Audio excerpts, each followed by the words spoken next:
இன்றைக்கி என்னோடய trading setup இன்றைக்கி என்னென்ன ட்ரேடு ஆப்பர்ச்சுனிட்டிஸ் எல்லாம் எனக்கு கிடைச்சிது அப்படிங்கிறத நான் உங்ககிட்ட ஷேர் பண்ணிக்கிறேன். இன்றைக்கி 30th May 2025. நேற்று வந்து Nifty 50, bank Nifty, fin Nifty எல்லாமே வந்து எக்ஸ்பைரி ஆயிடுச்சு. அண்ட் இன்றைக்கி மார்க்கெட் வந்து நெகட்டிவில் தான் ஓப்பன் ஆச்சு. அண்ட் S3 இது வந்து பிவோட் S3R3. இது வந்து ப்ரீவியஸ் டே VWAP. இது வந்து VWAP நான் யூஸ் பண்ணிகிட்ருக்கிறது VWAP. அண்ட் இது 20 EMA, இது 200 EMA, இது RSI யூஸ் பண்ணுறேன். இன்றைக்கான ட்ரேட் ஆப்பர்ச்சுனிட்டி வந்து S3 morning starting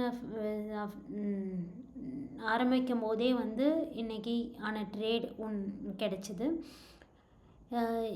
CPR use பண்ணுறேன், central pivot range. CPR S3 previous day VWAP இது 3 ஒட்டுக்காக வந்துச்சு. அதனால நான் இன்றைக்கி வந்து கால் ட்ரேடிங்கை பார்த்தேன். இன்றைக்கி வந்து நிஃப்டியும் பேங்க் நிஃப்டியும் நேற்று தான் எக்ஸ்பிரி ஆனதுனால அதோட ஆப்ஷன் ஸ்ட்ரைக் ப்ரைஸஸ் எல்லாம் வந்து ரொம்ப இன்ஃப்ளேட்டடாக இருக்கும், ரொம்ப ஹை ப்ரைஸாக இருக்கும். அதனால மூமெண்ட் அதிகமாக கிடைக்காது அண்டு ப்ரைஸஸ் அதிகமாக இருக்கும். அதனால நான் வந்து இன்றைக்கி சென்செக்ஸ் ட்ரேட் பண்ணேன். சென்செக்ஸ் வந்து டியூஸ்டேவே எக்ஸ்பிரி ஆயிடுச்சு. 2-3 நாள் ஆச்சு எக்ஸ்பிரி ஆகி. அதனால இன்றைக்கி இதை எடுத்தேன். இப்போ நிஃப்டி நான் எடுக்கிற மாதிரி இருந்துச்சு அப்படின்னா நிஃப்டி வந்து மார்னிங் ஓப்பன் ஆகும்போது 24,700 இருந்துச்சு. 24,700. ஸோ 24,750 ஸ்ட்ரைக் ப்ரைஸ் பார்க்க மாட்டாங்க. ஏன்னா ப்ரீமியம்ஸ் எல்லாம் வந்து ரொம்ப இன்ஃப்ளேட்டடாக இருக்கும், ரொம்ப அதிகமாக இருக்கும்போது எடுத்தோம்னா ஸ்பாட் சார்ட்டும் அந்த ஸ்ட்ரைக் ப்ரைஸ் சார்ட்டும் ஒரே மாதிரி நகரும். அப்போ நம்ம லாஸஸ் இப்போ ஆப்போசிட் சைடில் இப்போ PE எடுக்கிறேன் அப்படின்னா நம்மளுக்கு ஆப்போசிட் சைடில் வந்து PE எடுக்கிறேன், ஆனால் மார்க்கெட் மேலே போகுது அப்படின்னா எனக்கு வந்து கரெக்டான ப்ராஃபிட் அண்ட் லாஸ் ரேஷியோ இருக்காது. ரொம்ப அதிகமாக லாஸ் பண்ணுறக்கான சான்சஸ் அதிகமாக இருக்குது. ஸோ டெல்டா வேல்யூ பார்த்து எடுப்பாங்க. டெல்டா வேல்யூ வந்து 40 அந்த ரேஞ்சில் இருந்துச்சு அப்படின்னா நம்மளோட ப்ராஃபிட்டோ லாஸோ எல்லாமே வந்து நம்மளோட ஹேண்ட்ஸில் இருக்கும் அப்படின்னு சொல்லுவாங்க. ஸோ ஆக்சுவலாக நம்ம 40 டெல்டாவில் எடுத்தால் ப்ராஃபிட் அண்ட் லாஸ் வந்து நம்மளால் மேனேஜ் பண்ண முடிகிற அளவுக்கு இருக்கும். அதனால் நான் சென்செக்ஸ் வந்து இன்றைக்கி ட்ரேட் பண்ணியிருந்தேன். நான் 81,500 சென்செக்ஸ் வந்து எடுத்திருந்தேன்.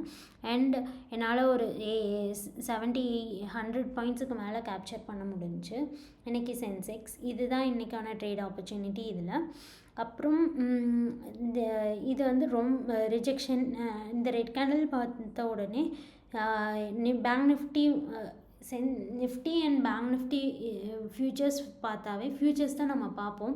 ஏன் ஃப்யூச்சர்ஸ் பார்க்குறேன் அப்படின்னா ஃப்யூச்சர்ஸ் வந்து ஃப்யூச்சர்ஸ் தான் வந்து ட்ரேட் ஆகுது ஸ்பாட் சார்ட்டில் அண்டு ஆப்ஷன் ஸ்ட்ரைக் ப்ரைஸ் சார்ட்டில். ஃப்யூச்சர்ஸோட மூமெண்ட் வந்து ரொம்ப ஸ்பீடாக இருக்கும்.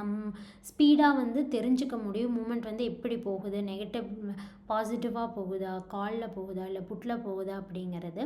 நான் ஆப்ஷன் பையிங்கை பற்றி தான் நான் எல்லாமே பேசிகிட்டு இருக்கேன். ஸோ இங்கே எல்லா இண்டிகேட்டர்ஸும் இங்கே வந்து இருந்ததுனால 200 EMA, CPR, VWAP, previous day VWAP இருந்ததுனால நான் வந்து இங்கே கால் ட்ரேட் வந்து நம்பி எடுத்தேன். அண்ட் நேற்றும் மார்க்கெட் வந்து நல்ல டவுன் மூவ்லேருந்து ஒரு வெரி குயிக் ரொம்ப ஸ்பீடான அப் மூவ் கொடுத்துச்சு. ஸோ இந்த ட்ரேட் எடுத்தேன். தென் R3 வந்து ரொம்ப ரொம்ப பவர்ஃபுல். அண்ட் பேங்க் நிஃப்டியில் அது R3 வருது அப்படின்னா அது ரொம்ப பவர்ஃபுல்லானதும் கூட. இங்கே வந்து அது வந்து ட்ரை பண்ணுச்சு, இந்த கேப்பை வந்து ஃபில் பண்ணுறக்கு, சென்செக்ஸில் வந்து இந்த கேப் ஃபில் பண்ணுறக்கு ட்ரை பண்ணுச்சு. ஆனால் ஆல்ரெடி பேங்க் நிஃப்டிலையும் இந்த கேப் வந்து ஃபில் ஆயிருச்சு. பேங்க் நிஃப்டியோட மூமெண்ட்டு தான் மேக்ஸிமம் சென்செக்ஸில் இருக்கும். ஸோ நம்ம bank Nifty and Nifty features பார்த்தா போதும் சென்செக்ஸோட மூமெண்ட்டை வந்து ப்ரெடிக்ட் பண்ண முடியும். சென்செக்ஸோட ஃபியூச்சர்ஸ் வந்து மூமெண்ட் இருக்காது, அது வந்து ரொம்ப ரொம்ப ரொம்ப ஸ்லோவாக இருக்கும் சென்செக்ஸோட மூமெண்ட். இது நம்மளால் ப்ரெடிக்டே பண்ண முடியாது. ஸோ நிஃப்டி அண்ட் பேங்க் நிஃப்டியோட ஃபியூச்சர்ஸ் பார்த்தோம் அப்படின்னா சென்செக்ஸோட ஃபியூச்சர்ஸ் வந்து ஈஸியாக மூமெண்ட்ஸை வந்து ஈஸியாக ஐடென்டிஃபை பண்ண முடியும். பேங்க் நிஃப்டியோட மூமெண்ட், பேங்க் நிஃப்டி அதிக ப்ராபபிலிட்டி இருக்குது. பேங்க் நிஃப்டியோட மூமெண்ட்டு தான் வந்து நிஃப்டிலேயும் இருக்கும், சென்செக்ஸ்லேயும் இருக்கும். ஸோ பேங்க் நிஃப்டி சார்ட்டை வந்து பார்த்து நம்மளால் வந்து சென்செக்ஸும் ட்ரேட் பண்ண முடியும். ஏன்னா ஹை வெயிட்டேஜ் ஆஃப் ஸ்டாக்ஸ் வந்து பேங்க் நிஃப்டிலையும் இருக்குது, சென்செக்ஸ்லேயும் இருக்குது. R3 வந்து இங்கே இருந்துச்சு அண்ட் டேஸ் க்ளோஸ் அந்த கேப்பும் ஃபில் பண்ணிருச்சு. R3யும் இங்கே இருந்துச்சு, அதனால நான் இந்த ட்ரேட் எடுத்தேன். இந்த ட்ரேட் எடுத்து 20 EMA, இது வந்து 20 EMA, இந்த ரெட் கலரில் இருக்கிறது வந்து இந்த 20 EMA. இந்த 20 EMA இண்டிகேட்டர் வரைக்கும் என்னால் ட்ரையல் பண்ண முடிஞ்சு. இது இன்றைக்கி மார்னிங் ஆப்பர்ச்சுனிட்டி இது தான் பார்த்தோம். சென்செக்ஸில் பேங்க் நிஃப்டியில் பார்த்தா ரொம்ப ஷார்ட்டாக பேங்க் நிஃப்டியில் பார்த்தா ரொம்ப ஷார்ட்டாக இருக்க மாதிரி இருக்கும். ஆனால் சென்செக்ஸில் இன்றைக்கி ட்ரேட் பண்ணதுனால சென்செக்ஸில் வந்து நல்லா பாயிண்ட்ஸ் கிடச்சிது. இதில் அரவுண்ட் இதில் உங்களுக்கு தெரியும் 250 பாயிண்ட்ஸ் இருக்குது. நம்ம ஸ்ட்ரைக் ப்ரைஸ் சார்ட்டில் எவ்வளோ பாயிண்ட்ஸுன்னு பார்க்கலாம். புட்டு வந்து 250 பாயிண்ட்ஸ் இருக்குது. மார்னிங் எடுத்த கால் வந்து 250 பாயிண்ட்ஸ் இருக்குது. அண்டு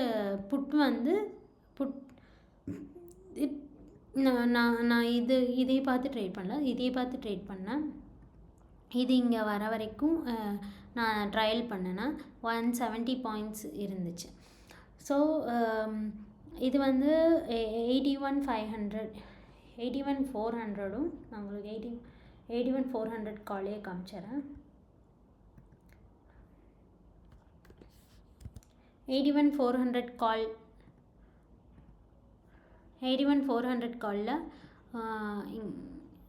இங்கே R3 இருந்தது. R3 ரொம்ப பவர்ஃபுல்னு சொன்னேன். நான் இங்கே R3 இருந்ததுனால எக்ஸிட் ஆகிட்டேன்.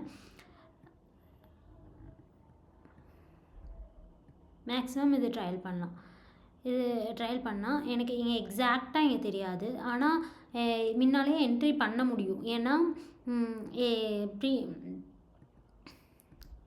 இதில் பார்த்தா தெரியும், ப்ரீவியஸ் டே விவாப் இருக்குது, இங்கே தான் எக்ஸாக்டாக ட்ரேட் இருக்குது. ப்ரீவியஸ் டே விவாப் இருக்குது, CPR இருக்குது, S3 இருக்குது.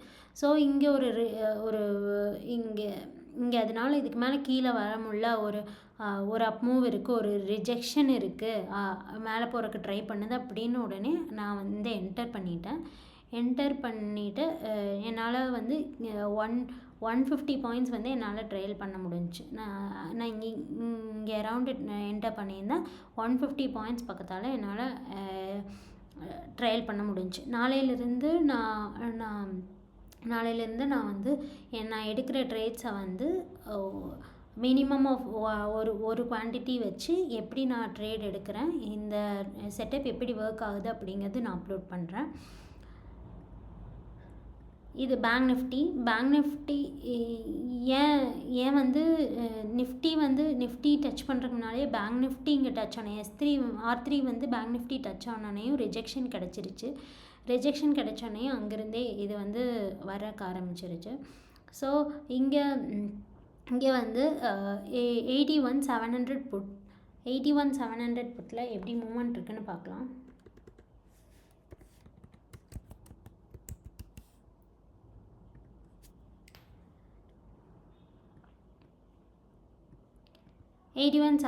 புட்டில் டைமிங் வந்து இது ஃபர்ஸ்ட் ரிஜெக்ஷன்.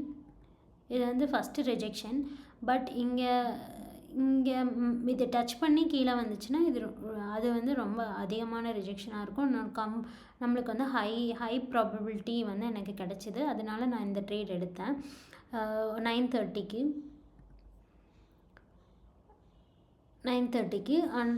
இங்கே டேஸ் லோ தான் வந்து ஸ்டாப் லாஸாக வச்சு நான் இங்கே எடுத்துருக்கேன். 522 எடுத்தால் எங்கே வந்து 45ல் ஒரு டச் கிடைக்குது. 45ல் டச் கிடைச்சோன்னே நான் எக்ஸிட் ஆகிட்டேன். 45 ஸோ 30லிருந்து 45. ஸோ இங்கே 45 இங்கே கிடச்சிது. ஆனால் மூமெண்ட் வந்து கரெக்டாக இல்லை. எஸ், இப்போ தான் எனக்கு ஞாபகம் வருது, சாரி. மூமெண்ட் வந்து பேங்க் நிஃப்டியில் நடந்த மூமெண்ட் அளவுக்கு அந்த ப்ரெஷர் வந்து சென்செக்ஸ்லேயும் வரல. அதனால் நான் என்ட்ரி ப்ரைஸையே ஸ்டாப் லாஸாக வச்சு இந்த 20 EMA வரைக்கும் ட்ரை பண்ணேன். ஸோ 525லேருந்து 580 எக்ஸாக்டாக இங்கே எக்ஸிட் ஆகிட்டேன். 590ன்னு வச்சோம், 580-90 அந்த லெவலில் எக்ஸிட் ஆகிருந்தேன். ஸோ இன்றைக்கான ட்ரேட் ஆப்பர்ச்சுனிட்டி என்னோடய செட்டப்பில் இது தான். மற்ற ட்ரேட் ஆப்பர்ச்சுனிட்டிஸ் இருக்குது. ஆனால் இது வந்து நிஃப்டியில், பேங்க் நிஃப்டியில் இங்கே வந்து S3 இருக்குது. அண்ட் RSIயோட சப்போர்ட்டு இருக்குது. ஸோ இது ஒரு 10 பாயிண்ட்ஸ் இன் பேங்க் நிஃப்டியில் என்னால் கேப்சர் பண்ண முடிஞ்சு. ஆனால் நான் வந்து எனக்கு கன்ஃபர்மேஷன் வந்து அவ்வளோவா சென்செக்ஸில் கிடைக்கல. ஸோ வந்து சென்செக்ஸ் வந்து நான் இந்த ட்ரேடு வந்து சென்செக்ஸ் எடுக்கலை. இந்த டைமில் இந்த ஆப்பர்ச்சுனிட்டி தான் பார்க்கணும். இது எப்படி பார்க்குறது அப்படிங்கிறதெல்லாம் நான் ஃப்யூச்சர் செஷன்ஸில் நான் உங்களுக்கு எக்ஸ்பிளைன் பண்ணுறேன். அண்டு இன்றைக்கி இந்த வீடியோவை பார்த்ததுக்கு இதுதான் என் ஃபர்ஸ்ட் ரொம்ப முன்னாலே ஸ்டார்ட் பண்ணிட்டேன் யூடியூப் சேனல். ஆனால் நான் அப்லோட் பண்ணல. மறுபடியும் இன்னையிலேருந்து கண்டினியூ பண்ணுறேன். டெய்லி ட்ரேடிங் ஆப்பர்ச்சுனிட்டிஸ், அதை எப்படி ட்ரேடிங் எடுக்கிறேன், அப்புறம் என்னோடய எக்ஸ்பீரியன்ஸ் எல்லாம் வந்து நான் வந்து இனி ஷேர் பண்ணுறேன். இன்றைக்கி இந்த வீடியோ பார்த்ததுக்கு ரொம்ப ரொம்ப நன்றி. தேங்க்யூ.